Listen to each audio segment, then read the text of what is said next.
Good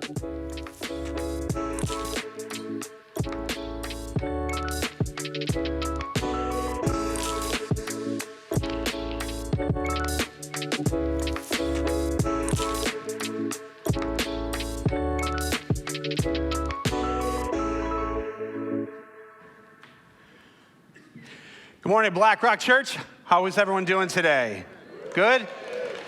I'm so glad that you guys are here, whether you're here present right now or you're watching online. My name's Kevin, and I am the pastor of students and young adults. And it is my privilege to hang out with you guys for the next 2 Sunday mornings. I'm usually with our young adults on Sunday nights, but I get to be with you guys, or maybe I should say you get to be with me for the next 2 weeks. So I'm doing a mini-series for the next 2 weeks called Church Words. Church words. Now, these are words that we use in church, but they don't really fit in with the rest of our world or the vocabulary of the world around us. So the next 2 weeks, we're talking about 2 church words. I even heard one this morning. Someone said the word supplication. I was like, whoa. That's a church word, right? You know, that's one where, you go to Starbucks and you're like, I'd really like a coffee. I'm going to supplicate for it now, right? It's a church word. They're good words, but they're church words. And sometimes even in the church, we don't even know what they mean. But we throw them around anyways, right? So this week we're talking about Thanksgiving. Next week we're talking about blessing. So we're going to break these words down, what they actually mean and why they're important. Where do they come from and what do they really mean and how they can impact our lives. Not just when we're at church using church words, but in everyday life. And the world around us needs us living these church words in reality. Church words were actually made to be used out there. Everywhere. So today's word is the word Thanksgiving. Thanksgiving. So let me start by asking this question. As an American, if you're in America, well, I'll just say, as we live in America, if you were to ask the average person living in America what they think of when they hear the word Thanksgiving, what would we usually say? Whoa. Right? All those words, right? We think of the last Thursday in November. We're like, when we hear the word Thanksgiving, we're thinking day off. We're thinking football, right? Some of you guys said turkey. I'm allergic to turkey. Whoa. I feel the empathy. The reality is I don't really like turkey, so like if I'm gonna have an allergy, lima beans and turkey, okay with me, right? So I think of apple pie. No one else? Turkey gets the big thing. Apple pie, like, oh, no, we wouldn't eat that. We're American. We eat lots of it, right? But that's what we think of. The average person in America, when we say Thanksgiving, we think of a holiday. We think of, and maybe we're like, oh, we remember the Pilgrims and that this holiday came from the fact that they were thankful. But it's actually a really important word that we find in the Bible, the word Thanksgiving. Now, I love theology. I love diving deep into the meaning of words and what they actually mean in the original language. And so the word Thanksgiving, I'm going to break this down for you in deep theological terms. The word Thanksgiving in the Bible means this. It means the act of giving thanks. Some of you right now are like, that guy gets paid way too much. How did he get the job? Where's Pastor Dan? Bring him back, right? That's it. It's the act of giving thanks. But we're going to look at actually 3 really important things that come from not just a day in November, but from a life of giving thanks and living a lifestyle of thanksgiving, not just the once a year practice of it. And what this habit of giving thanks, of Thanksgiving, does in us and for us and through us. And so the first thing we're going to look at is this. Thanksgiving postures our hearts towards God. The act of giving thanks. Thanksgiving it postures our hearts towards God. At its core, thanksgiving is an act of worship and praise to God for who he is and all that he has done. Thanksgiving is worship. It's an act of worship, not just when you're in this room, but wherever you are, wherever we go, if we're giving thanks, it's worship. It's an act of worship, and that's what it is. In this act of worship, it's a heart posture of humility that takes our focus off of our circumstances, our surroundings, our society, our issues, our woes, and all the things going on. It takes our focus off of this and puts our focus on him. It takes our focus off of the stuff around us and focuses ourselves and our hearts towards the beauty and the grandeur and the awesomeness of God. I want to read from a passage of scripture in Psalm 50, verses 14 and 23. Let me give you context personally for this passage. On Thursday, July 28th, this past Thursday, I turned 50 years old. Wow. Thank you, appreciate that, feel the love. I know some of you are like, there's no way he's 50. He looks amazing. He doesn't look like, maybe 39. If you're watching online, you're like, whoa. You can't even see the wrinkles. You need 4K TV. So it's there, trust me. Someone at church at Summer Adventure this week said, oh, it's your birthday. You don't look a day over 72. Jerk. Anyways. So I have this habit of every time I turn a year older, I read the psalm associated with that year. I was in Psalm 38 for 10 years, but Psalm 50 was this week, and I was reading Psalm 50, and these two verses really stood out for me. Not just because I was preaching a message on Thanksgiving and I needed ammunition for all of you, but because it spoke to my heart.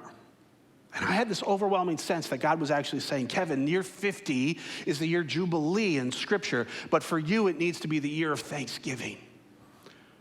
A year of Thanksgiving, and these two passages came out. And let me give you the context biblically for understanding what I'm about to read. See, this Thanksgiving word that we see in Scripture, it was actually an offering or sacrifice of thanksgiving given to God's people in the book of Leviticus after God had delivered them out of Egypt and after 400 years of slavery.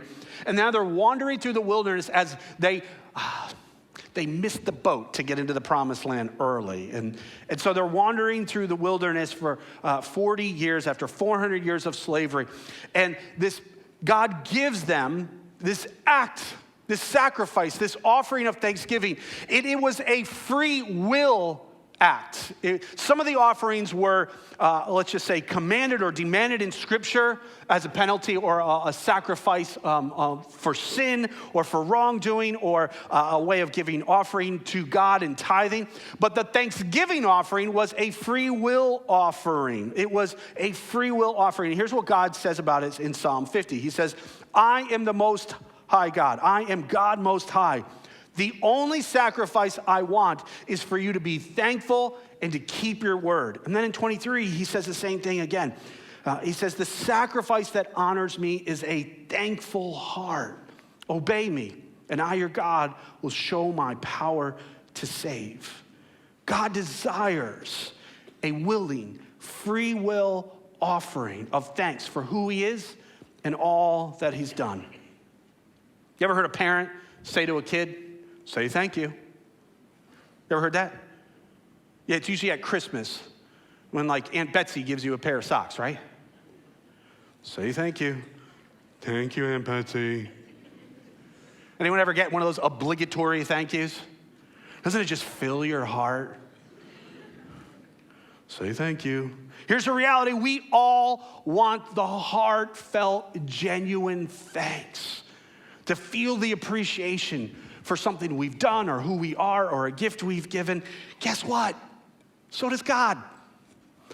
He doesn't want the obligatory thank you. He doesn't want us to show up at church or in our quiet times, thank you. It doesn't stir his heart. God desires a heartfelt, genuine giving of thanks to him. Here's a secret. He doesn't need our thanks. He's not in heaven going, man, I'm having a rough week. You should see that guy, Kevin. He's really messed up. Oh, man, if someone would just say thanks, it would just put a smile on my face, brighten my whole day. It's almost as good as a cup of cold brew. God doesn't need our thanks, but he desires it, because giving thanks isn't an exchange of an obligatory thank you. It's something that comes from our heart towards God, and it draws his heart towards us. Genuine thanks draws us to God, and it draws us closer to God. It postures our hearts closer to him. Let's look at another passage in Psalm 100. The good thing about having like a yearly psalm, and I'm on Psalm 50 right now, is I got 100 more to get through. But we'll go back to 100. I look forward to this passage being there. We're going to do something weird. Ready? We're going to do something we don't usually do here. And just get prepared. Everyone ready? Okay. We're going to read this passage out loud together. Okay? Any Anglicans in the house? We're going to be good, right? Ready? Let's read this out loud. Verse 4. Enter his gates with thanksgiving and his courts with praise. Give thanks to him and praise his name. For the Lord is good and his love endures forever. His faithfulness continues throughout all generations. May the Lord bless the reading of his word. You see this passage in verse 4, it says this: enter his gates with thanksgiving, and his courts with praise. The psalmist is actually picking up on the actual geography and laying out of the temple in Jerusalem. That there was gates that led into the beginning part of the temple, that led into, and then there were gates that led into the inner courts. There were the outer courts and the inner courts. Then there was the Holy Holies, the place where the glory of God, the presence of God dwelled. And the psalmist is writing that when we enter the gates, when he enters the gates of, he does it with the key of thanksgiving.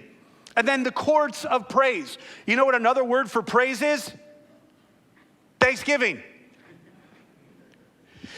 He's using this progressive language of getting closer to God in the physical sense of the temple that relates to the spiritual sense of who we are drawing to the presence of God. Because now in the New Testament, we are the temple of the Holy Spirit. Doesn't get any closer than that. The Spirit of God lives within us, those who believe. But there is a sense that we draw close to God. And can I suggest to you that this passage in Psalm 100 is even more true with us being the temple of the Holy Spirit? That there's a progressive statement of drawing close to God, and one of the ways we do it is through this act. How many of you would like to experience more of God in your life? You're in church, your hand should be up. I do too. I want to experience more of God. I want to get closer to God. I want to feel his presence. It's a reality. He lives within me and he's surrounding me all day long. But what draws my heart close to him is this act of thanksgiving. The gates into a deeper sense of God's presence come with the key of a life of thanksgiving in praise. Thanksgiving draws us into experiencing God's presence in a profound way. I will enter his gates with thanksgiving in my heart, and his courts with praise. Giving thanks from our hearts postures our hearts towards God. It shifts our heart's focus towards him. And can I tell you, only good things can come from a focus more on who God is and what he's done. The first thing that Thanksgiving does, postures our hearts towards God. The second thing is it positions our hearts towards gratitude. Thanksgiving positions our hearts towards gratitude. How many have ever wondered this or even prayed this prayer? Did you ever want to know, what is God's will for my life? Anyone ever think that before? Wow, this is an older crowd that I'm used to working with. I say that to young adults. They're like, yes, someone please tell me God's will for my life, especially who I'm going to marry, right?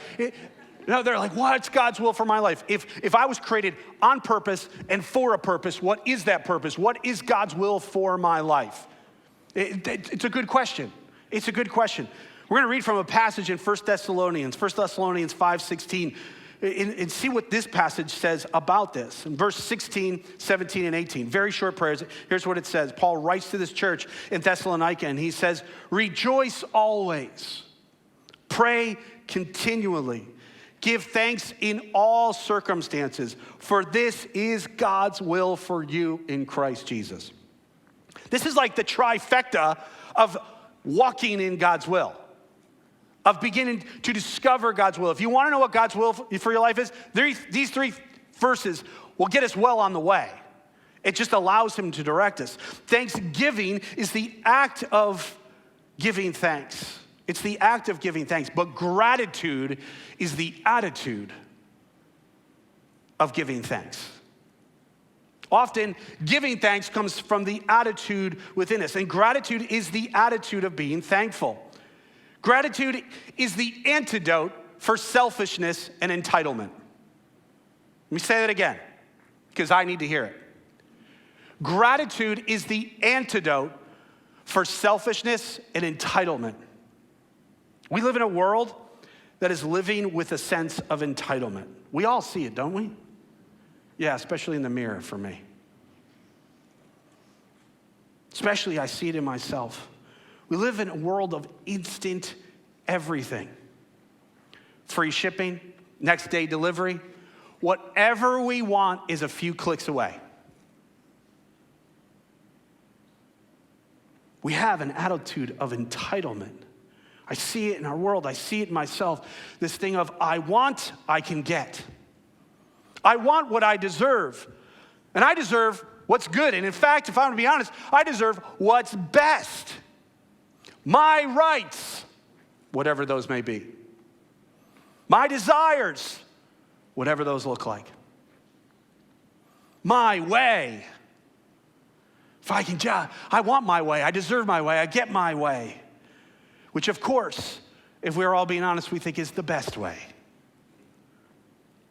Me. We live in a world that is selfish and entitled and consumeristic.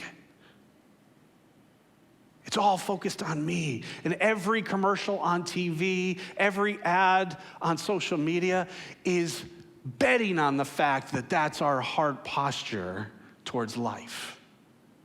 I deserve whatever you're selling. I deserve better. I deserve when I want it, how I want it, the price I want. And it better have free shipping. You'd think with a culture where everyone is getting more of what they want, when they want, how they want, we should all be incredibly content, satisfied, and grateful. We know that doesn't work. It's not working. Do we live in a world that's more grateful than it used to be? No. It's failing on a personal level. And can I tell you, I'm watching generations to come, and when parents have that perspective for themselves, it then leaks over into failed parenting techniques of indulging our kids and ourselves with whatever we want. Can I tell you, we've realized that is the antithesis of developing thankfulness and gratitude in our life. Have you ever seen a kid that has been overindulged with stuff? Would you mark their lives or characteristic them as grateful? No. You know what they say? I want more. I want more. And if you say no to me, I'm going to make you pay. More without a heart of gratitude, it only produces more selfishness and entitlement. Can I tell you, we won't be thankful for the things we get when we live from a heart of, I deserve them. I'm entitled to them.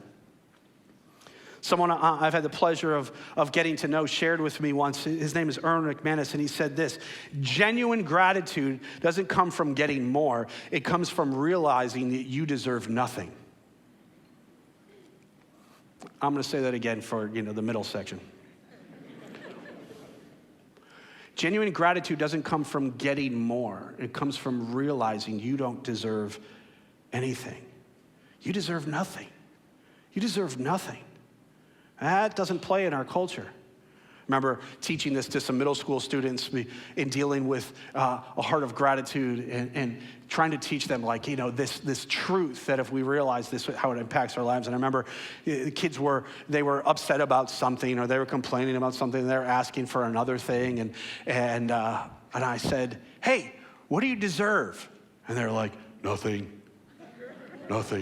right? Nothing, Kevin. I remember one time asking that to a crowd of middle school students about something. I'm like, hey, what do you deserve? And they all said, nothing, Kevin. And then one kid raised his hands. He goes, well, actually, according to the Bible, we deserve death, hell, and punishment. Right? Whoa. That kid gets a gold star.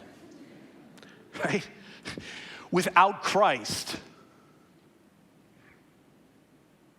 without Jesus, without the grace of God, we deserve nothing. We deserve nothing. And once we realize that God doesn't owe us anything, then everything that God gives us should lead us to a place of gratitude, thanksgiving, giving praise. Can I teach you a really stupid prayer? You're like, sure. Don't ever pray this: God, give me what I deserve. That's just a dumb prayer. Grace is realizing that God is loving, merciful, kind, and generous. He's gracious beyond anything that we will ever deserve or anything we could ever learn. When we realize that we deserve nothing, it pulls us away from selfishness and entitlement towards gratitude. I was taking a group of young adults to Rwanda and to the hillside in rural villages in Rwanda. And we were there to serve them, to love them, to care for them, to bring stuff to them. But can I tell you, they gave us more than we could ever imagine. And I remember one Sunday we were asked to come to this church. It was a very impoverished church. They barely had anything except some brick walls. And we were there, and they said, hey, can you lead worship? And we were prepared for that. We even bought a guitar before we came. We didn't want to bring our best guitars in case they got lost or broken in transit. So we went out and we bought a decent, but it was really cheap guitar compared to the other stuff we had. And we brought this guitar with us, and they asked us, could you lead worship? Lead us in one song of worship. And so we did. We played this guitar, and we sang in English because we don't know Kinyarwanda. And they were so gracious. They loved it. Big smiles on their face. They were clapping with us and so on. And then at the end of the song, we just said, hey, we bring greetings from Black Rock Church and from Sanctuary, and we just want to leave a small token of our love towards you. We want to leave this guitar with you and give it to you as a gift. Now, if I'd done that in America or Black Rock, people would have been like, well, that's nice, all right, that's good, okay, sure. These people erupted in spontaneous worship and thanksgiving and prayer. For 30 minutes, they danced, they clapped, they shouted. There was a lady who was 195 years old, I swear. And she almost my age, right? She was dancing like this. She could barely move. She was just dancing God before the Lord. It was like David dancing before the Ark of the Covenant. It was a spontaneous response of giving thanks to God. Now you think these people that had nothing would say, is that what you want to give us, some guitar? But they were like, thank you. Not thank you, Black Rock, but thank you, Lord. Thank you, Lord. Gratitude, a position of gratitude changes what's going on inside of us and around where we are. One of our staff members before coming on staff at Black Rock was in a previous job, was going through a really hard, difficult situation in life, and it was causing her to feel depressed and feeling of hopelessness and sadness and grief, and everything was just a mess. That was her reality, that her circumstances were really rough, and it was reflected in her heart. And someone challenged her to do a very, very simple thing, and it seems almost trite in light of that kind of situation going on in her life. But she began to, every night before she'd go to sleep, to thank God for three specific things going on in her heart. And do it out loud. To thank God out loud for three things before she went to sleep. And nothing really happened the first night or the second night, but over time, something began to happen in her, that her heart began to change, and her posture of gratitude and thanksgiving began to change her heart, in her life. Can I encourage you, read that last verse. That last verse says, give thanks in all circumstances, for this is God's will in your life. What it doesn't say is give thanks for all circumstances. Because there's things we face in life that aren't part of God's perfect and desired will. We face tragedies in our fallen world. It's a reality that we've all been touched by. It's not saying, hey, thank God for the tragedies in your life. Thank God for all the circumstances. But in all circumstances, give thanks. Because giving thanks draws our hearts towards God, and it changes what's going on inside of us. And giving thanks may not change your circumstances, but it changes you in those circumstances.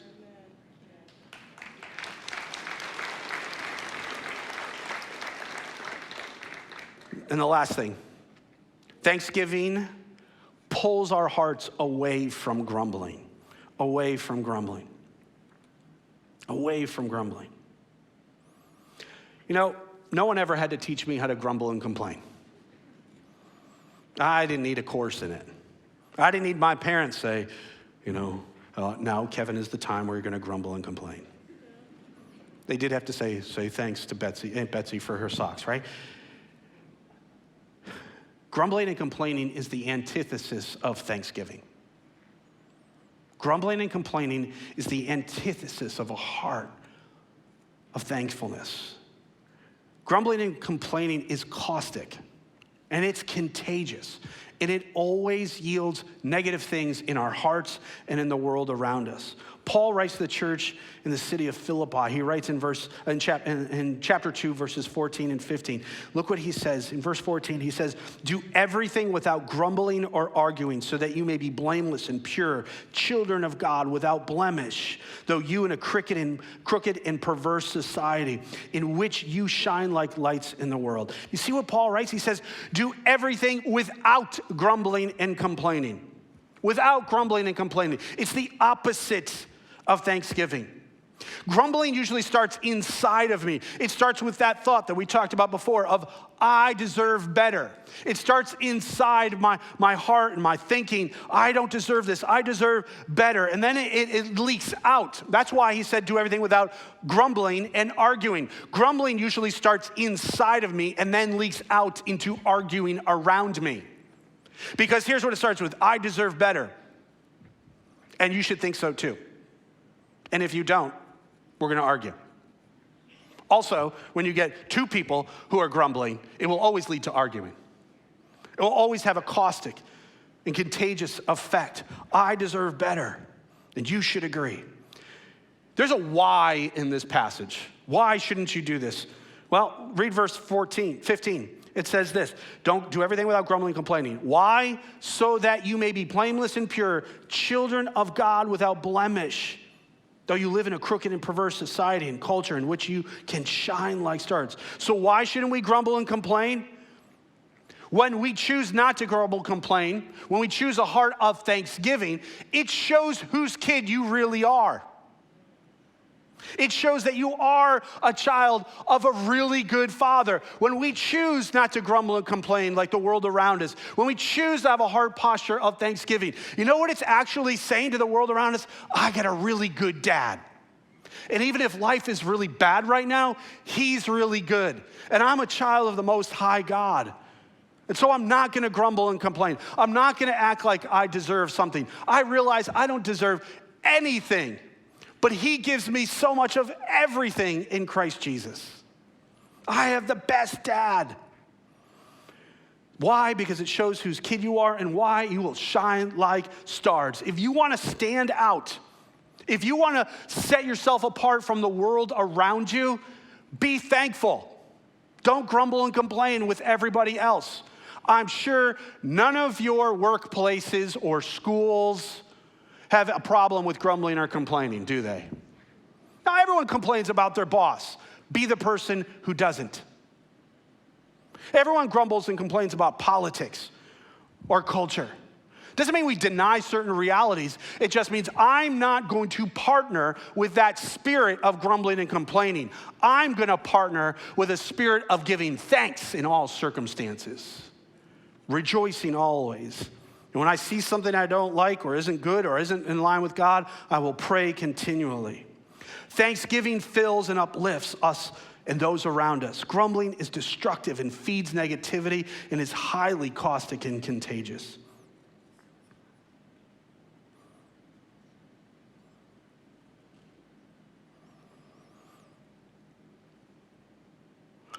Johnson says this: complaining is prayer in reverse. Thanksgiving is an act of worship. That was point number one. So is grumbling and complaining. It's just false worship to a false God. I'm going to make a bold statement.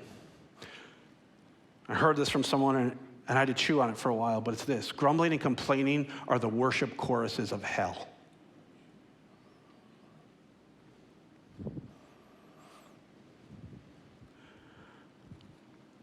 In 1 Corinthians 10, Paul even warns the church in Corinth to learn from the example of the Israelites in the wilderness, that they were destroyed by the destroyer, capital D, because they grumbled and complained.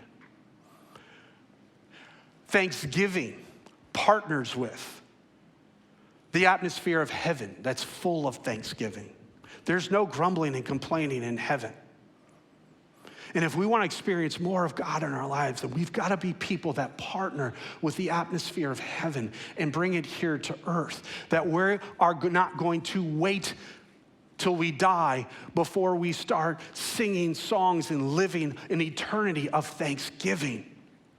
I want the enemy to be so frustrated by the people of God because we choose not to grumble and complain and let that caustic, destructive negativity cause us to be bitter that will lead to unbelief and rebellion. But we want to be a people that says no matter what the world does, we're giving thanks because he's still on the throne. And he loves us, and he chose us, and he's been gracious to us, and he's forgiven us. He doesn't give us what we deserve. He gives us what Jesus deserves in Christ Jesus. And we're going to be a people that sing a chorus of 1,000 hallelujahs, even when my flesh doesn't feel like it. I'm going to ask the band to come on up. Can I tell you, no one had to teach me how to grumble and complain, but man, do I have to practice thanksgiving. So we're going to do that right now. Why don't you stand with me?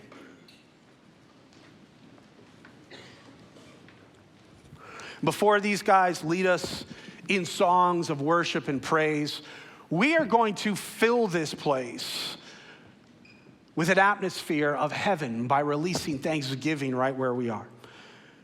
And this is going to sound weird. The first time I experienced this was in Africa. I've seen it in Asia. We are going to pray out loud together, okay? Some of you are like getting restless. Don't worry. You're like, uh-oh, what if I mess up? Can I tell you, no one in here is worried about what you're praying right now. Don't worry about someone hearing your prayer. They're worried about you hearing their prayer. So don't worry about it.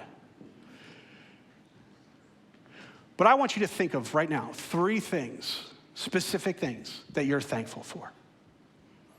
3 things that are good in your life. Every perfect good gift comes from the Father above. I want you to think of 3 things right now. Don't look at me. I don't have your thankfulness. I want you to think right now, just reflect. No matter what your situation is right now. What are three? First of all, here's one. You're here. You made it. Well done. You're still alive. 50 years and counting. What else are you thankful for? What else has God done in the past? What else is God doing right now? Can I encourage you? What do you want to give thanks for now that you want to see him do later? And on the count of 3, we are just out loud going to give him thanks. Lord, I thank you for. You don't have to shout it. You can whisper it. He's got really good hearing. But we're going to do it out loud because we want to create an environment of heaven right now. We want that spirit of grumbling and complaining to go away. We want to partner with the angels who are continually giving thanks to the Lord. And if you're struggling right now, been there. We all have. I want you to embarrass the enemy, frustrate the heck out of him to say, no matter what's happening in my life, I will give thanks, for he is good and his love endures forever. On the count of 3, just begin out loud together. And if you have more than 3, keep going. Bonus credit, extra credit. Keep going. If you want to, during this song, continue to thank God, go for it. That's what this is. It's an act of worship. Yeah. If you could only think of one, say it 3 times. Is that good? On the count of 3, let's fill this place with a spirit of thanksgiving to the Lord from our hearts. Ready? 1, 2, 3. Thank you, Lord. Thank you for watching Blackrock Church's Sunday service. We're so glad you found us, and we hope this message made you feel more connected to God. In talking about connection, we find that it's super important for people to be connected to others and to community in order to grow in their faith. So if you're in the area, we invite you to join us to worship in a service. You can find out about our times and locations right here on this webpage. We'd also love to help you connect in a group and find people who can walk alongside you as you continue deepening your understanding and faith. And after you get to know us, you might even like to use your gifts to serve on a team. We believe God gave each of us unique gifts that we can use to serve those around us. One body with many different parts. If you're not able to be here in person, don't worry. We have a great online community and many ways for you to join in virtually and talk to us throughout the week. You can also stay in touch on our website, YouTube channel, Facebook, and Instagram. By visiting our website, you can also easily give your offering one time as an online gift or a reoccurring gift. Just click Give at the top. The Bible tells us that tithing is an important part of our relationship with Jesus, and we want to continue to trust God with our lives and our finances.